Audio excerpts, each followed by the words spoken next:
السلام علیکم، میں ہوں آپ کا معلم امیر تیمور۔ ڈیئر اسٹوڈنٹس، میں آپ کو خوش آمدید کہتا ہوں اسلامیات کی کلاس ہفتوں میں۔ آج ہم باب پنجم حسن معاملات و معاشرت، جس کا عنوان ہے کسب حلال۔ ڈیئر اسٹوڈنٹس، آج ہم اس سبق کی مشق کو تفصیلاً حل کریں گے۔ اس سے پہلے ویڈیو لیکچر میں ہم نے اس سبق کو تفصیلاً پڑھا تھا۔ آج ہم اس سبق کی مشق کو تفصیلاً حل کریں گے، تو چلتے ہیں کتاب کی طرف۔ آپ سب اپنی اپنی کتاب کھولیے۔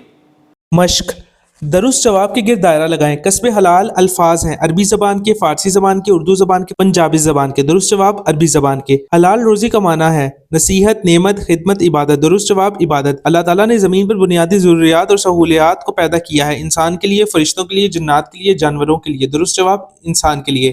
بڑھائی کا کام کرتے تھے حضرت موسیٰ علیہ السلام، حضرت ادریس علیہ السلام، حضرت داؤد علیہ السلام، حضرت نوح علیہ السلام۔ درست جواب حضرت نوح علیہ السلام۔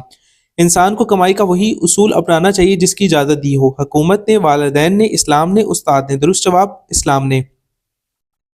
خالی جگہ پر کریں، فرائض کے بعد خالی جگہ کی تلاش بھی فرض ہے۔ درست جواب کسب حلال۔ حضرت داؤد علیہ السلام خالی جگہ کا کام کرتے تھے۔ درست جواب لوہے۔ حلال رزق سے خالی جگہ اور دانش مندی حاصل ہوتی ہے۔ درست جواب حکمت۔ ایسا جسم جنت میں داخل نہیں ہوگا جس کو خالی جگہ سے غذا دی گئی ہو۔ درست جواب حرام۔ کسب حلال سے خالی جگہ اور اطمینان حاصل ہوتا ہے۔ درست جواب دلی سکون۔ دیے ہوئے سوالات کے مختصر جواب لکھیں۔ انسان کی بنیادی ضروریات کون کون سی ہیں؟ خوراک، لباس، رہائش۔ حرام کمانے والے کو کس عذاب کی وعید سنائی گئی ہے؟ جہنم کی۔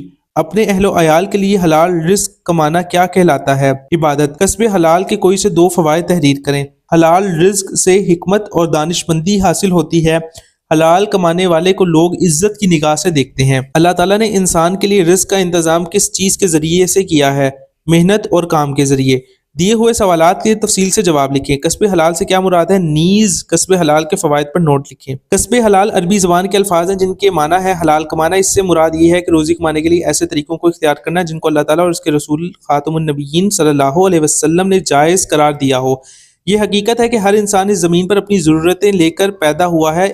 اسے کھانے کے لیے خوراک، پینے کے لیے صاف پانی، پہننے کے لیے مناسب لباس، سردی، گرمی اور بارش و طوفان سے بچنے کے لیے گھر چاہیے۔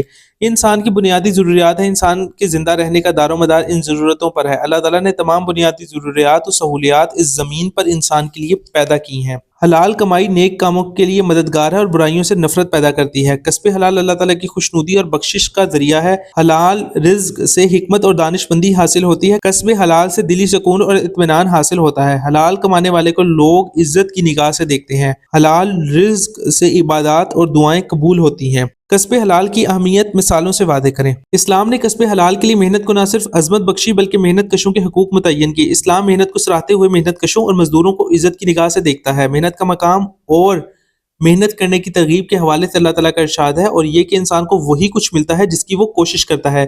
رسول اللہ خاتم النبیین صلی اللہ علیہ وسلم نے محنت کرنے والوں کو جو جاں فشانی سے رزق حلال کماتے ہیں اللہ تعالیٰ کا دوست و محبوب قرار دیا ہے۔ آپ خاتم النبیین صلی اللہ علیہ وسلم کے فرامین اور عملی زندگی سے ہمیں عمل پیہم، محنت و مشقت اور جاں فشانی کی نظیر ملتی ہے۔ آپ خاتم النبیین صلی اللہ علیہ وسلم نے بچپن میں بکریاں چرائیں، بعثت سے پہلے باقاعدہ تجارت کی اور تجارت کی غرض سے طویل اسفار بھی کیے، بیت اللہ کی تعمیر میں حصہ لیا، اور رسول اکرم خاتم النبیین صلی اللہ علیہ وسلم نے ہجرت کے بعد مسجد قباء اور مسجد نبوی صلی اللہ علیہ وسلم کی تعمیر میں حصہ لیا، اور صحابہ کرام رضی اللہ تعالی عنہم کے ساتھ مزدوروں کی طرح کام کیا، اور غزوہ احزاب کے موقع پر خندق کھودنے میں بنفس نفیس شریک ہوئے۔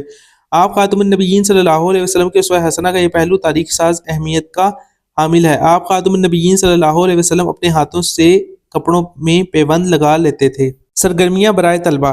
کسب حلال سے متعلق چند قرآنی آیات اور مستند احادیث مبارکہ مع ترجمہ کی فہرست بنائیں۔ طلبہ کسب حلال اور کسب حرام کے مختلف اثرات پر غور و فکر کریں اور ساتھیوں کو بتائیں۔ رہنمائے اساتذہ، طلبہ کے سامنے حضرت شعیب علیہ السلام کی قوم پر عذاب کی وجہ وضاحت سے بیان کریں۔ ڈیئر اسٹوڈنٹس، آج ہم نے اس سبق کی مشق کو تفصیلاً حل کیا۔ میں امید کرتا ہوں کہ اب آپ اس مشق کو بآسانی حل کر سکیں گے۔